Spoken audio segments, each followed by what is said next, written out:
So we're gonna start by saying the verse, and then everyone's gonna repeat. The verse is just here.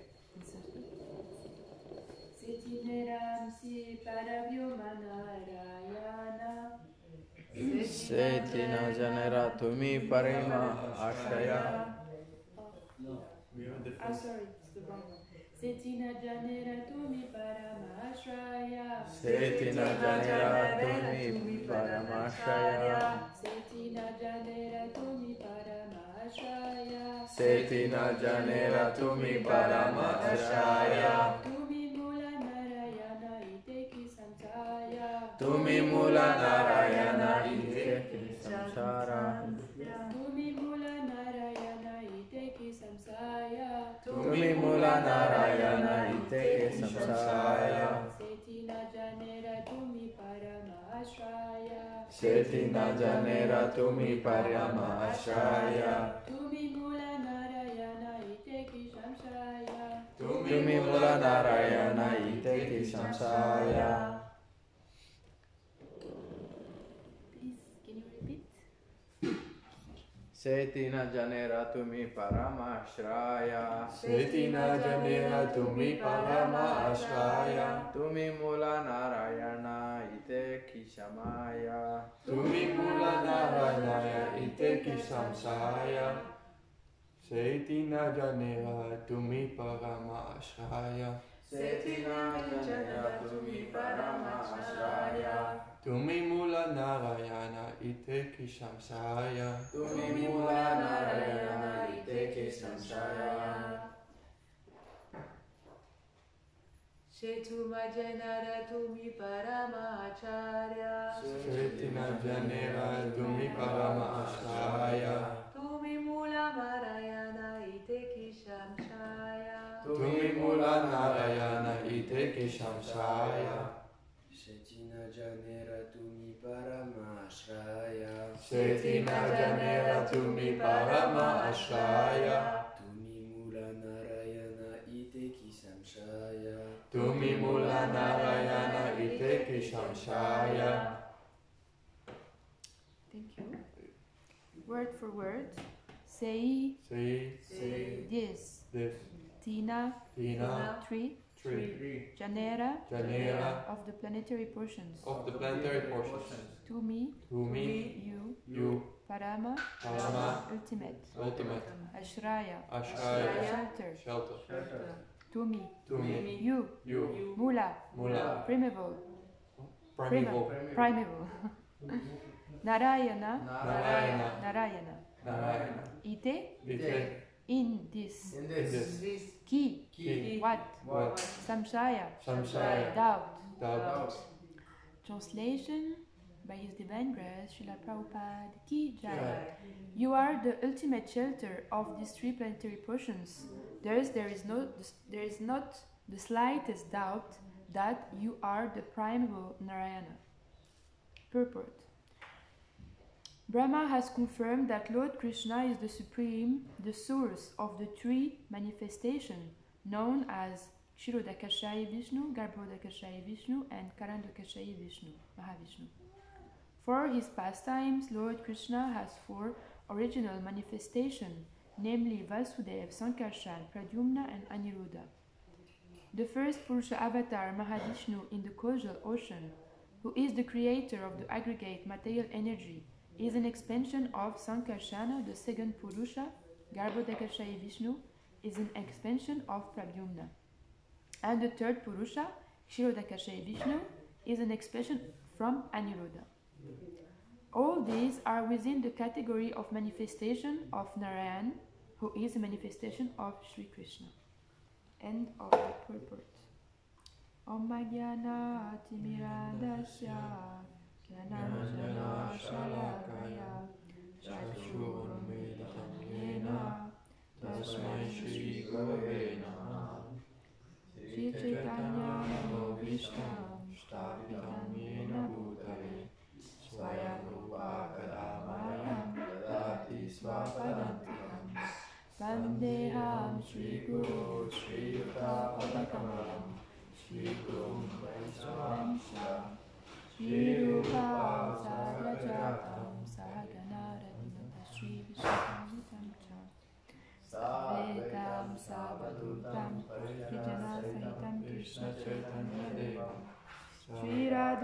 Krishna Padam Sahagana Lalita Shri Vishakam Cha He Krishna Karuna Sindhu Dinabandhu Jagatpate Gopesha Gopika Kanta Radha Kanta Namostute Tapta Kanchana Gaurani Radhe Vrindavaneshwari Vishavanu Sudhe Devi Pranamami Priye Panchakalpatarubhyasya Kripa Sindhu Vyayavacha Patitanam Pavanebhyo Vaishnavebhyo Namo Namaha.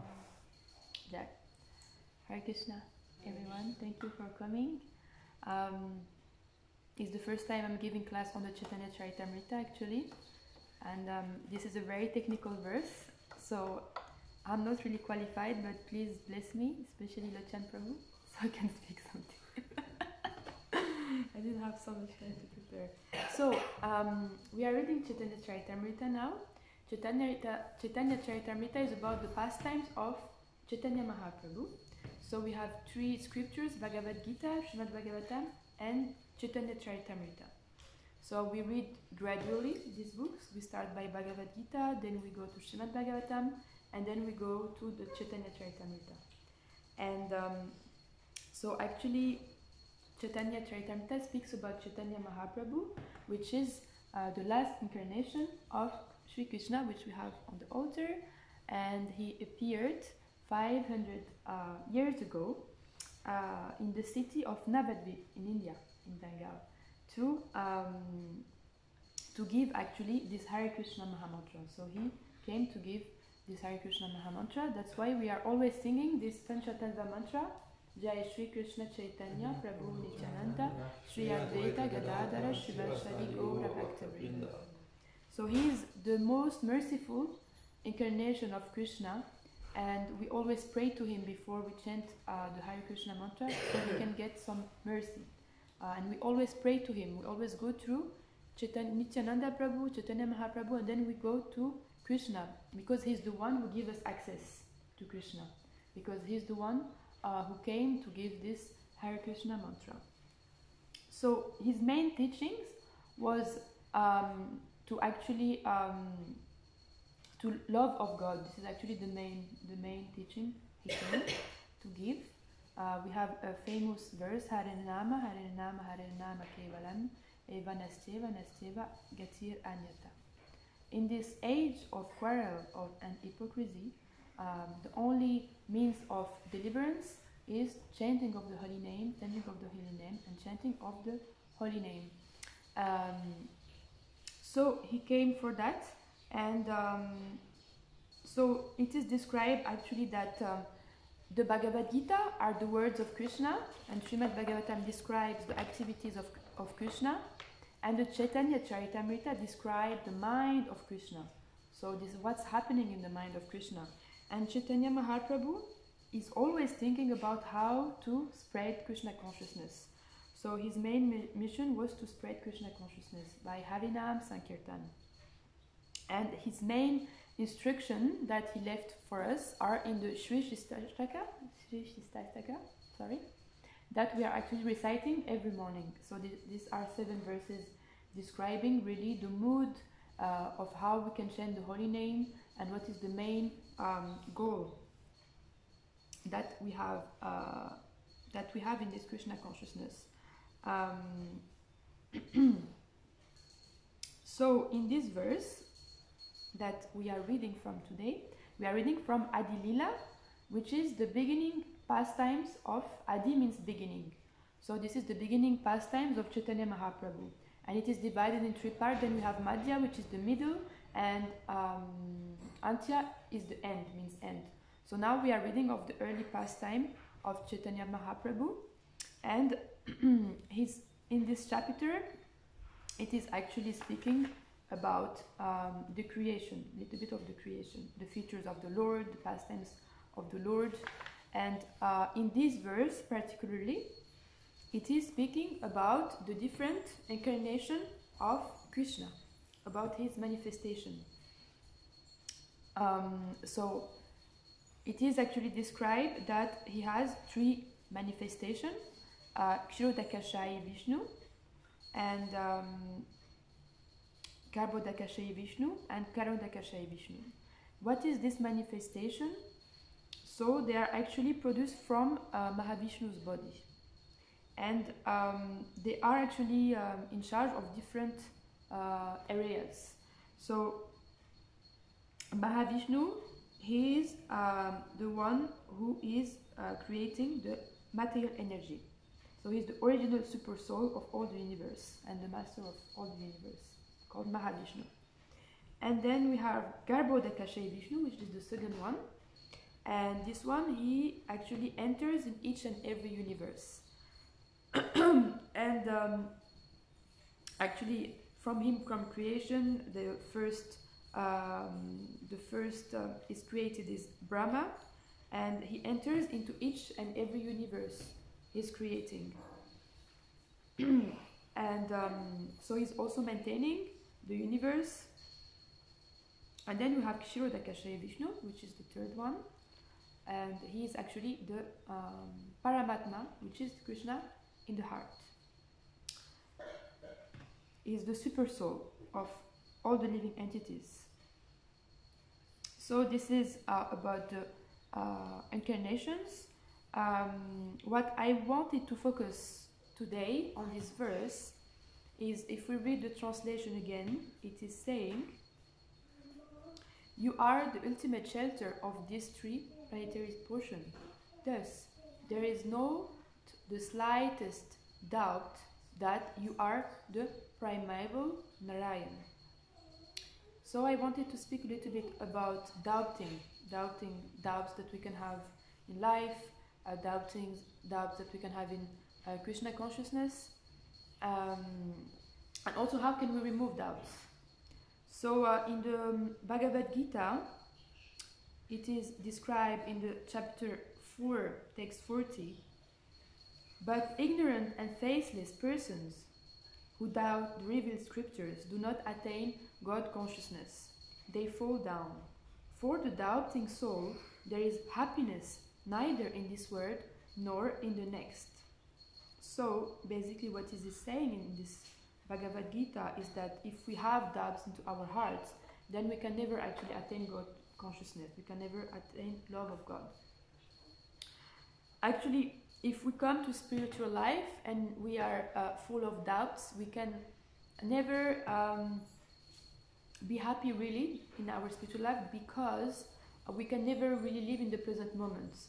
So which means is we are doing our services, we have different services according to our different nature and according to what Krishna gave us, but we are never really able to focus on that service, because our mind is always thinking about the future, about the past, about doubting maybe devotees, doubt about something that happens.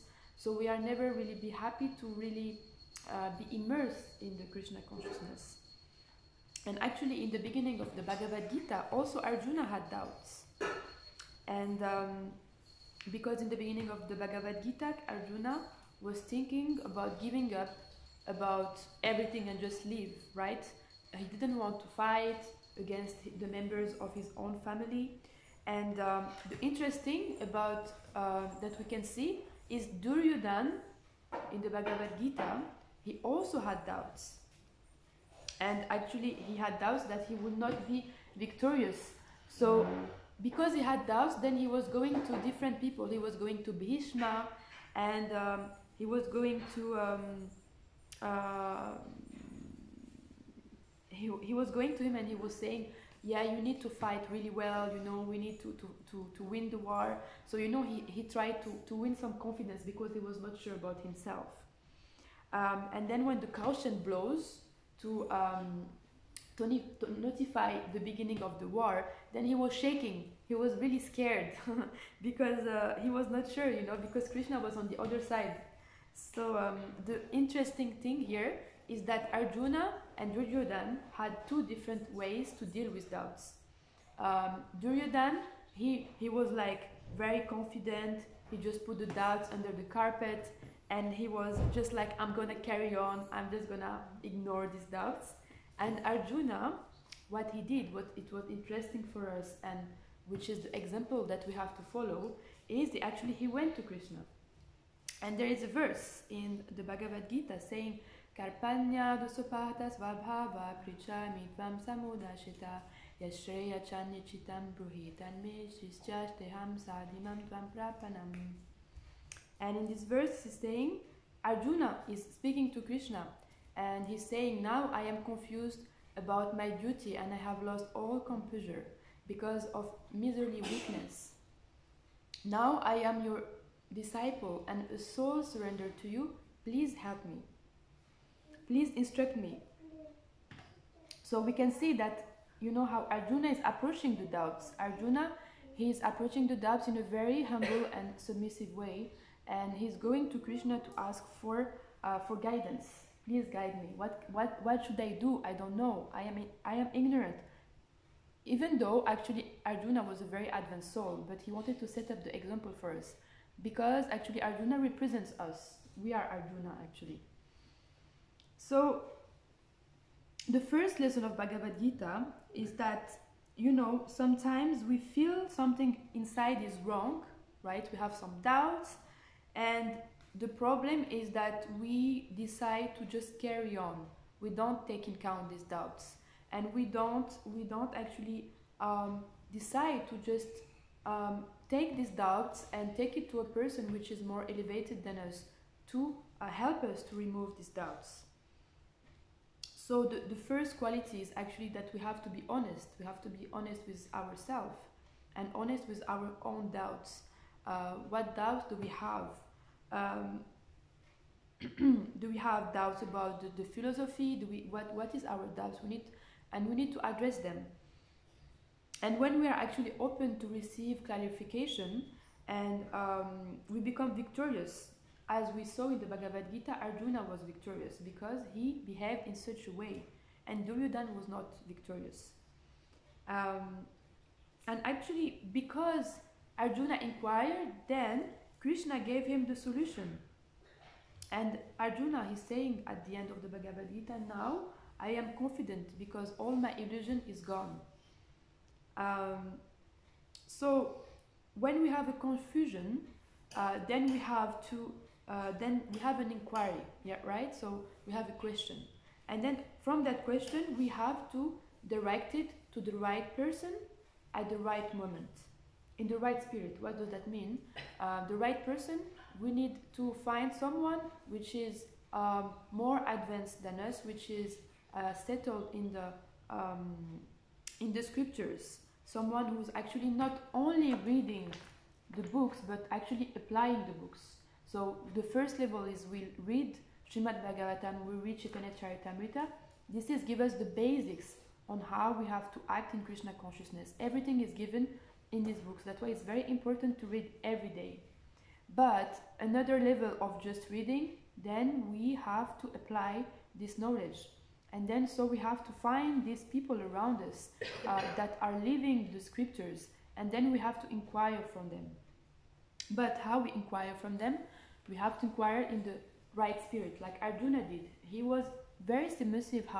The way he approached Krishna, he was very humble. He didn't approach him in a rebellious way, in a way like, I know everything, but I'm just asking you for blessings, you know, like just give me blessings, please, and I carry on my life because I actually know what I need to do, but just, you know, for the sake of to feel peaceful, I just ask you. So sometimes we approach like that, you know, especially gurus, we approach them in a way like, actually I know what I have to do, but just to feel peaceful, I just tell you like I'm asking for blessing. But no, actually internally this is what is important.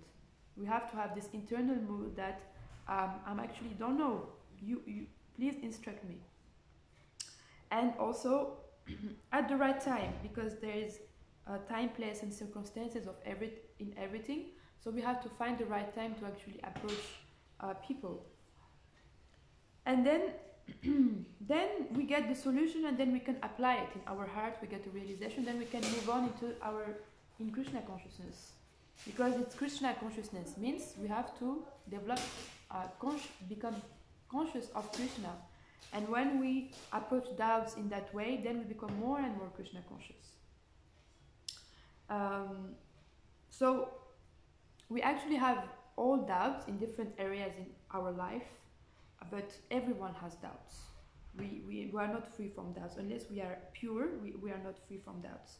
So we can have different doubts, like why, the first doubt is why should I practice Krishna consciousness? Why should I practice spiritual life, right? Or then it's like, I know why I have to adopt Krishna consciousness, but I don't know why. Why should I do that actually? Why should I do that, and how should I do that? How should I do that in my day-to-day life? Should I chant? Should I come to the morning program? Should I read? So Prabhupada is very smart. He actually came and he brought us this Krishna consciousness, and he set up this morning program, which is the basics of our spiritual life. Even though if we don't see many people coming to the morning program, it doesn't mean that is wrong to not come. It just that means that not many people are taking the path of pure devotional service, and pure devotional service means we want to become Krishna conscious. So when we do that, we are following Srila Prabhupada, and we are following what he has set it up for us. In this morning progress, everything is completed. Reading, we are associated with devotees, we are chanting the holy name. Chanting with devotees is very powerful because it gives us strength. So actually he gives us everything. It's like, someone just give you everything, you just have to eat it, right? But sometimes people try to make their own thing. No, I don't want to go to the morning program, I want to chant alone. And no, I want to take that time to read by myself. But actually, if we just follow what Srila Prabhupada gives us, then we advance very quick. And we can just observe around us these devotees who are actually doing that. And we can ask them, how did you do in your life? You will see that they are actually following this.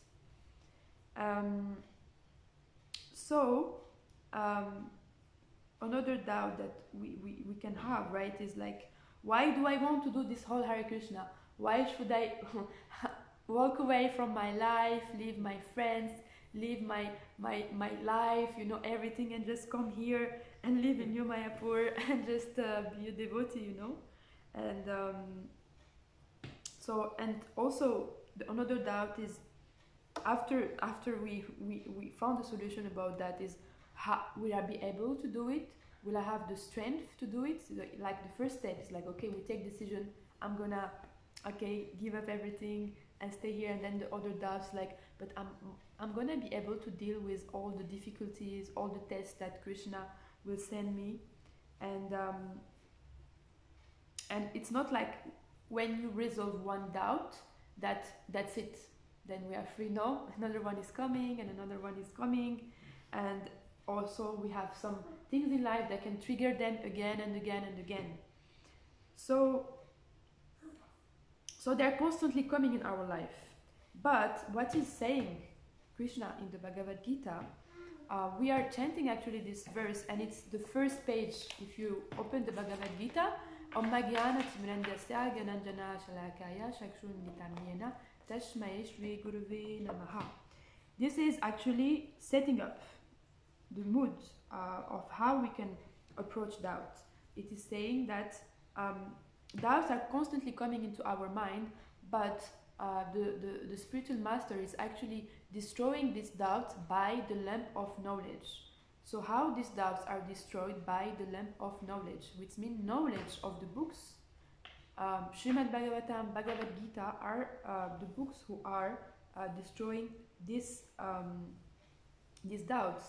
And in the Bhagavad Gita it is saying, in the chapter 4, verse 42, Tashmada Gyana Sambutam Hrichtam Gyana Shinatmanaha Chitvenam Sansham Yogam Atishtorishta Bharata. Therefore, with the sword of knowledge, slash the doubts that have arisen in your heart.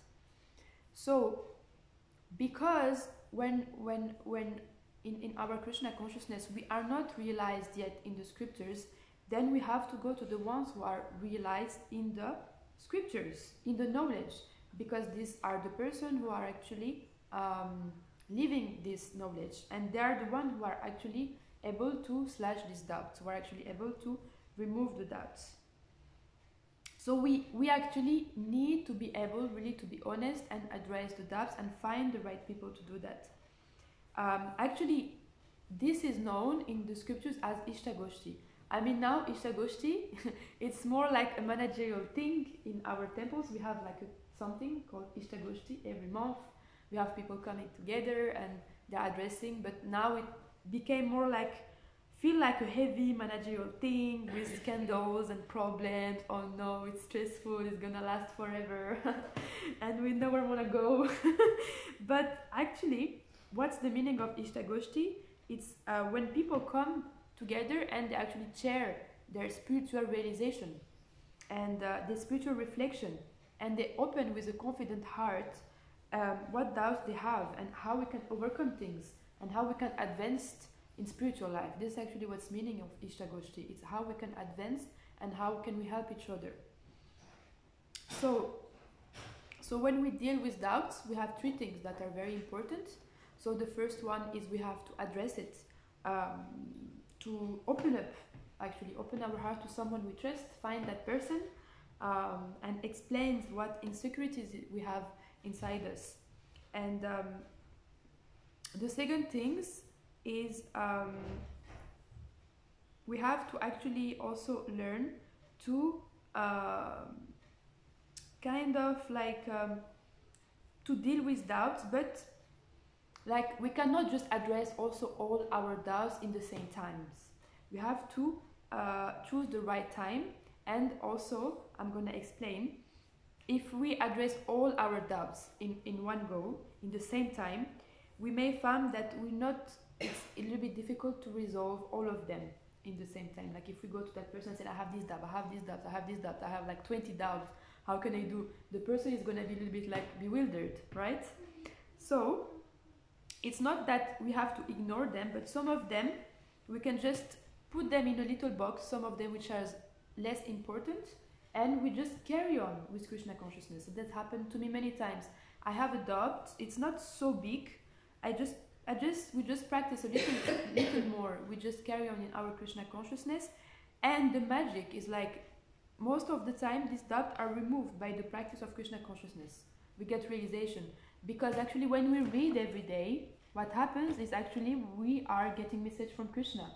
When we come to the class every day, what happens is we have message from Krishna, which are always in line, if we are really attentive, with what we are actually living in our life. And this gives us answers. So if we just carry on and we're not reading and we're not coming to the class in the morning, is that we just live in kind of actually some illusion, because we never get some resolution or realization on what we have to do next in our spiritual life. And then we just start to make our own way and our own thoughts, and yeah, I think, I do, But actually, when we take shelter, then Krishna is speaking to us through the scriptures and through the books. So, also another thing is that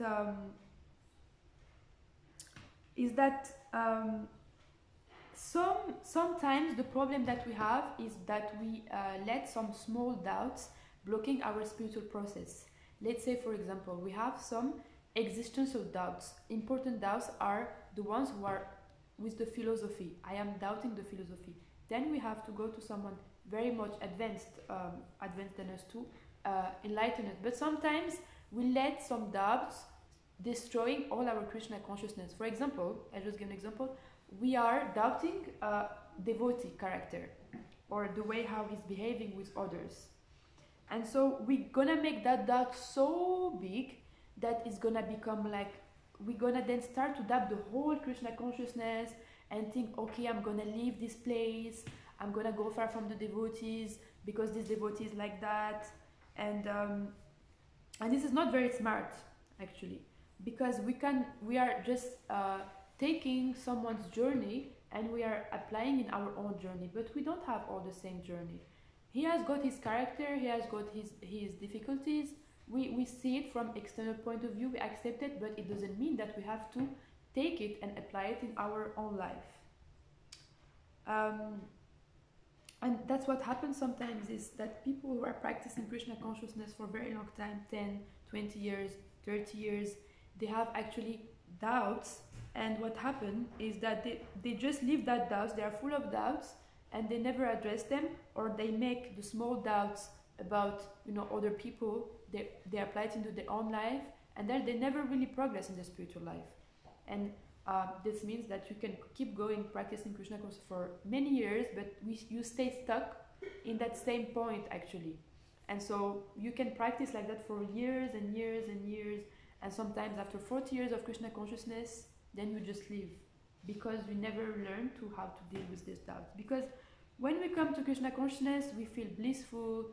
There is, we feel so much enlivened because we get so much mercy from Krishna. But then this, difficulties will come, and then we really really have to find these people around us that can help us. This is actually the key of success, is that we need to find shelter of these people.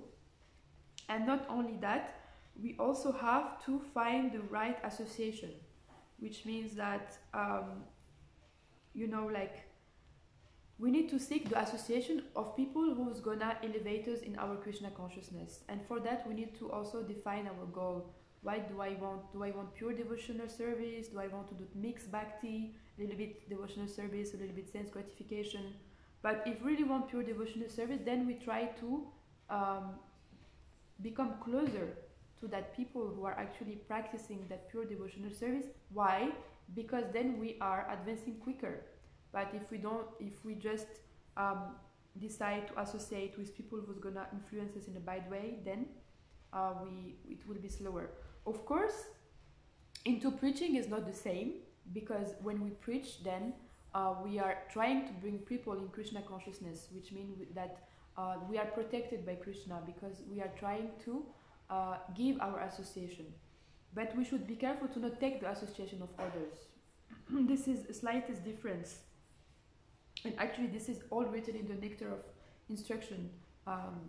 These details about giving association, taking association, in Nectar of Devotion as well. So now I'm gonna speak just a little about this fact of importance of having someone that we can take shelter of. So this actually leads us to a spiritual mentor, to a guru, because they are this person who are actually able to remove that doubts. And what happened is sometimes if we see some people, they say, oh, I don't need a guru, I am already having love of Krishna in my heart. And you see some people here also they are not really taking shelter of some mentors or some people more advanced, and they just think I am realized, I just keep going. But when you go a little bit deeper, you see that they are actually not actually advancing their Krishna consciousness. They are not actually realizing what we have to do to access this knowledge. So, like Srila Prabhupada, he came in 65, our Acharya, and he came at 70 years old. He arrived in America, and then it was crazy place, and there was hippie. It was hippie lifetime. It was worse than now. Everyone was taking drugs. They were just taking about just partying, and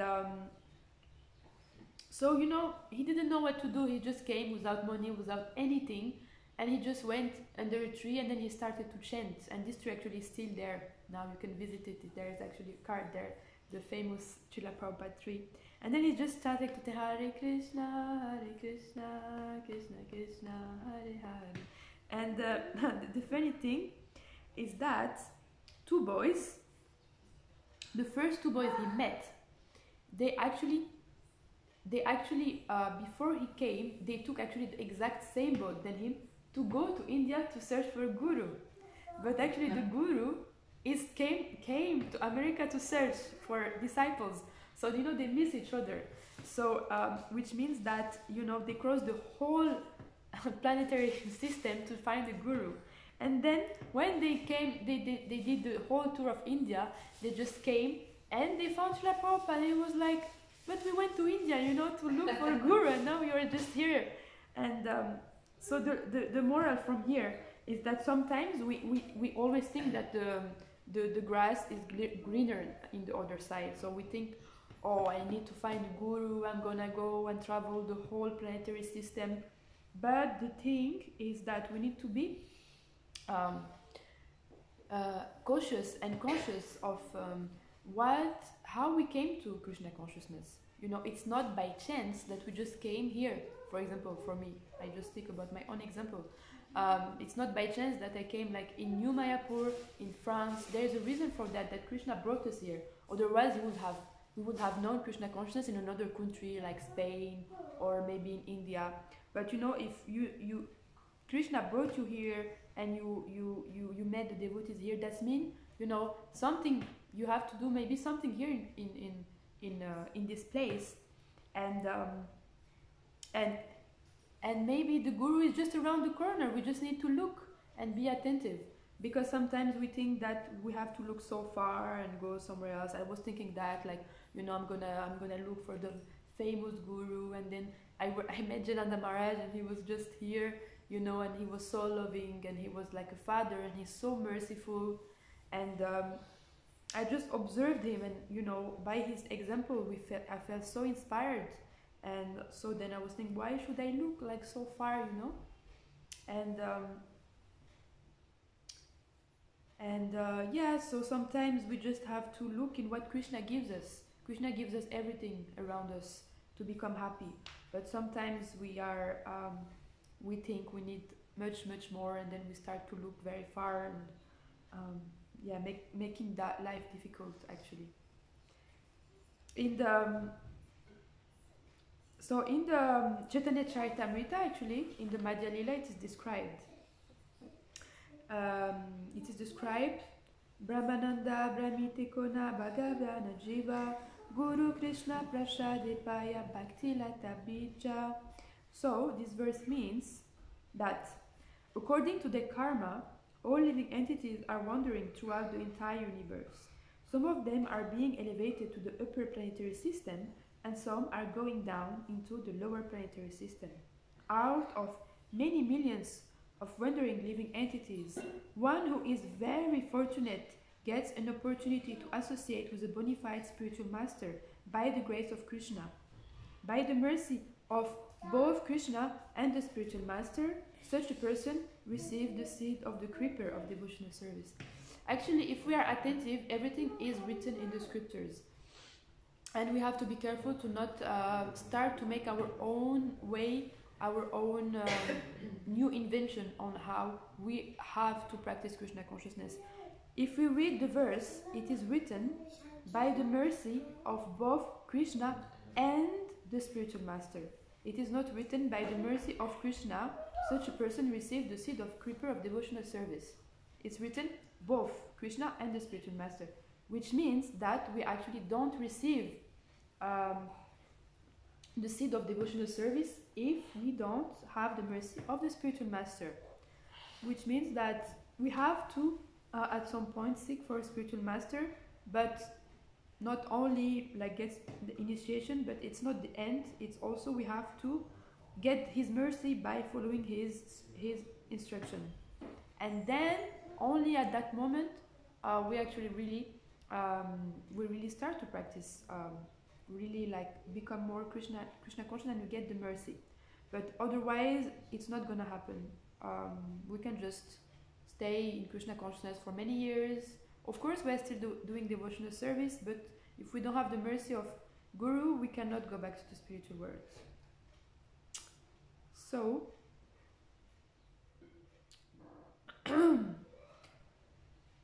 so basically, what happens is that we are a soul, and then, you know, when we are very sincere, what happens is that Krishna will automatically send us a spiritual master. If we really desire it from the core of our heart, we go to Krishna and we pray, please send me my spiritual master, tell me, reveal to me who is my guru. Then he will send someone. And what happened is that they receive, it's like a small seed of devotional service. And what happened is that the guru, he planted that seed into our heart. And when he planted that seed within us, then we are watering that seed. And how do we water that seed? We are watering it by chanting Hare Krishna Mahamantra every day, best time in the morning time, 16 rounds every day, following the 4 regulative principles, and by reading, so by chanting and reading, reading books, taking shelter of the books of Krishna. And what happens, so when happens, when the seed is watered, then the seed bloom, right, becomes bloom and becomes a flower and becomes beautiful, and then you have the sun, you know, will make it more and more beautiful. And actually the sun is the mercy of Krishna that we receive when we are watering that seed correctly. So this is how we grow, like a flower, like a seed. From the seed we are receiving like chanting and reading, and then we are growing and growing and growing, and we become more and more happy actually, because more we think sometimes that this is the prison, that, you know, I'm gonna take shelter of a guru and then I'm gonna have so much limitation. But what happens is the total contrary, because we think that we have free will. We think that the freedom is that we are choosing what we want. But then actually what happens when we behave like that is that it gives us more and more anxieties. This is I experienced before. Like, I still experience that, like, you know, sometimes when we decide like, oh, I'm gonna just do it my own way, what happens is that I get anxieties.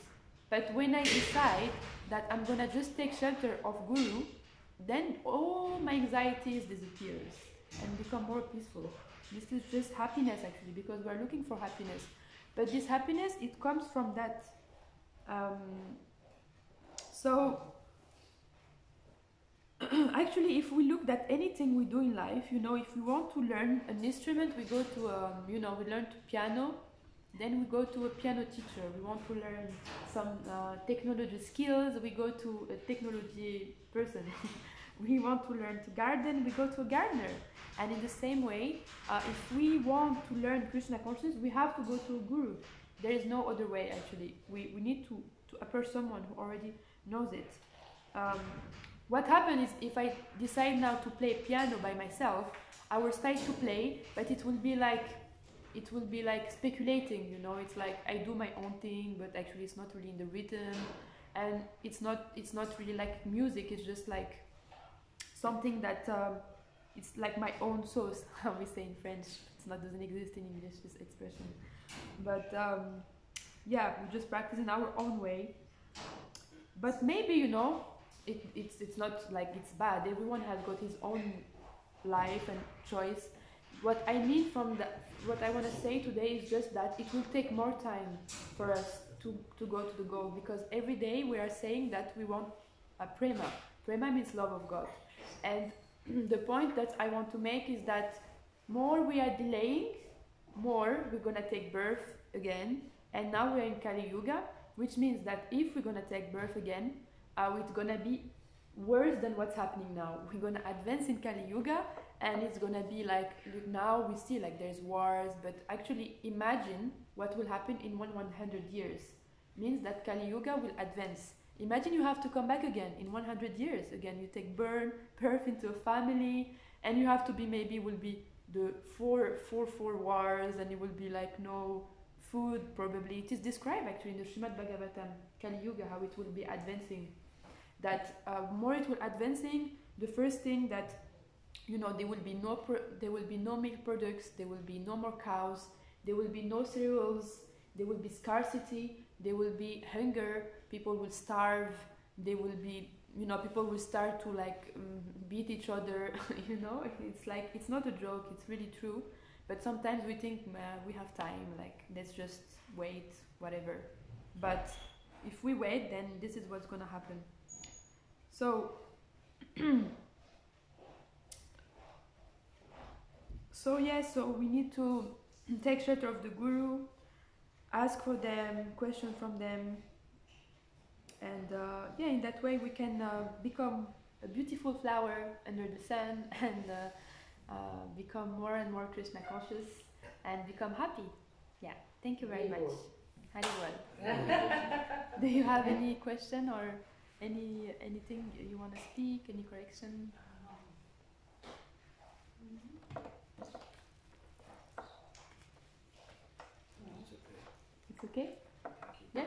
teaching. I have one doubt.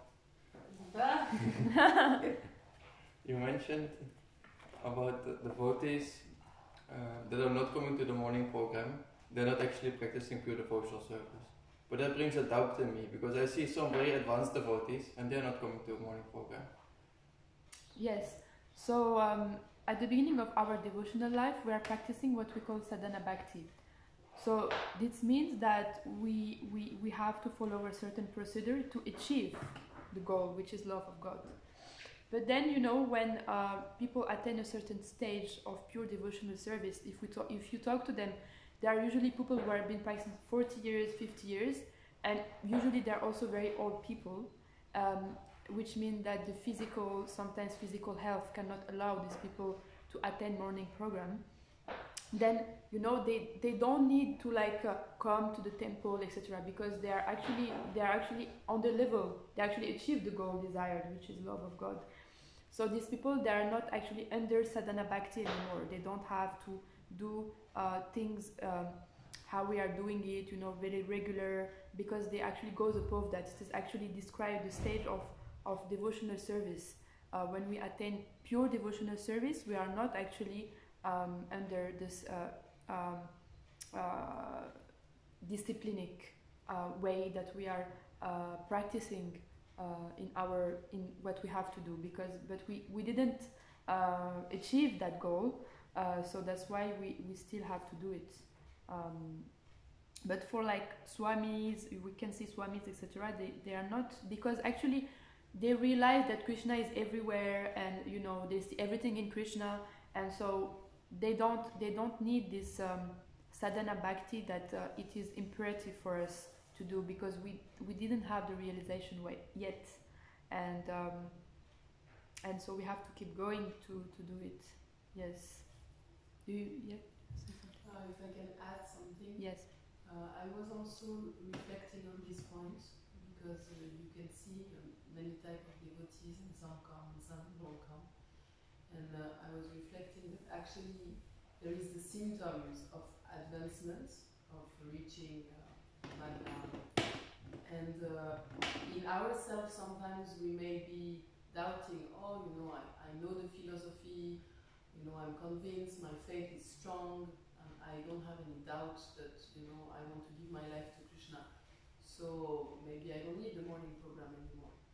And I was reflecting that actually a good way to assess ourselves, whether we need or not association of devotees, early chanting our japa, is how we react to situation. If we see that we still have the tendency to see faults in others, that we are still disturbed by others' behavior, that we still get angry, that we still sometimes get in the mode of passion, then we know that, maybe I should start again to come to the morning program. If you see devotees that don't come to the morning program, but they never get angry, they're always kind to everyone, they have patience with everyone, they have love and mercy, they don't criticize others, then you can see, okay, these people, they don't really need the morning program anymore. They come usually by taste, and you see many devotees, they still come, even though they have those qualities, because they like to come. We come because we feel that we have to come, otherwise we will be grumpy all day. But they usually still come unless they're having other service at that time, or unless they're having physical restraint.